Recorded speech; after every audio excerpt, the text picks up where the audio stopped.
তো আমরা আসি ইতিকাফ মানে কি? ইতিকাফ মানে হচ্ছে অবস্থান করা। ইতিকাফের এক অর্থ কি?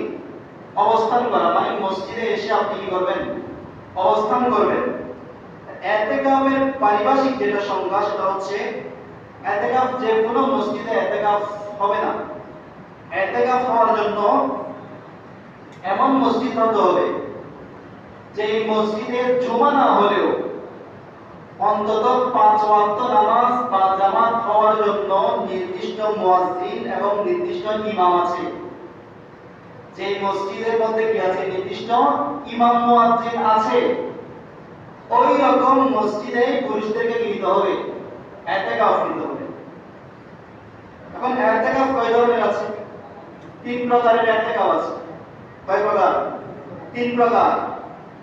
একটা হচ্ছে ওয়াজিব ইতিকাফ। কিসের ইতিকাফ? ওয়াজিব। ধরেন কেউ একজন মান্নত করলো আমার অমুক কাজটা যদি হয়ে যায় তাহলে আমি একদিন আল্লাহর কাছে কি নিব? ইতিকাফ নিব। এই যে উনি মান্নত করেছেন, মান্নত করার কারণে ওনার উপর একদিন ইতিকাফ নেওয়া কি হয়ে গেছে? ওয়াজিব হয়ে গেছে। তাহলে ইতিকাফে ওয়াজিব কোনটা? যেটা মান্নতের ইতিকাফ। মান্নতের ইতিকাফটা পূরণ করা কি? ওয়াজিব। 2 নম্বরে আছে সুন্নতে মুআক্কাদা আলাল কিফায়া।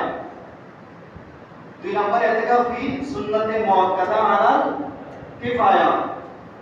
সুন্নতে মুআক্কাদা আলাল কিফায়া মানে যে ইতিকাফটা এলাকা থেকে যে কোনো একজনের অবশ্যই রাখতে হবে। যে কোনো একজনকে অবশ্যই ইতিকাফ নিতে হবে। এবং কেউ যদি ইতিকাফ না নেয় এলাকা থেকে, তাহলে এলাকার যত মানুষ আছে সবাই গুনার ভাগী হবে। যত মানুষ আছে সবাই কি? গুনার ভাগী হবে যদি কেউ ইতিকাফ না নেয়। যদি একজনও ইতিকাফ নেই তাহলে সবার থেকে দায় মুক্তি হয়ে যাবে। সবার থেকে দায় মুক্তি হয়ে যাবে। এটা হচ্ছে সুন্নতে মুআক্কাদা আলাল কিফায়া, যেটা আজকে কবলাল মাগরিবের আগ থেকে শুরু হবে। শাওয়ালের চাঁদ উদয় পর্যন্ত যে ইতিকাফটা রাখতে হয় এটা হচ্ছে কি? সুন্নতে মুআক্কাদা আলাল কিফায়া। 3 নম্বর হচ্ছে নফল ইতিকাফ। নফল ইতিকাফের জন্য ধরাবাঁধা কোনো সময় নেই। আপনি মসজিদে আসছেন, নিয়ত করবেন কি আমি আমি নফল ইতিকাফের নিয়ত করে ঢুকলাম। কারোর সাথে কোনো কথাবার্তা নেই। যতক্ষণ মসজিদে আছেন ইবাদত বন্দেগী করবেন, জিকির আজকার করবেন, দরুদ শরীফ পড়বেন, ততক্ষণের জন্য আল্লাহ আপনাকে নফল ইতিকাফের সওয়াব দান করবেন। সুবহানাল্লাহ। তাহলে ইতিকাফ কয় ধরনের হয়েছে? 3 ধরনের। ওয়াজিব, সুন্নতে মুআক্কাদা, আর একটা হচ্ছে কি? নফল। এই 3 প্রকারের ইতিকাফ আছে।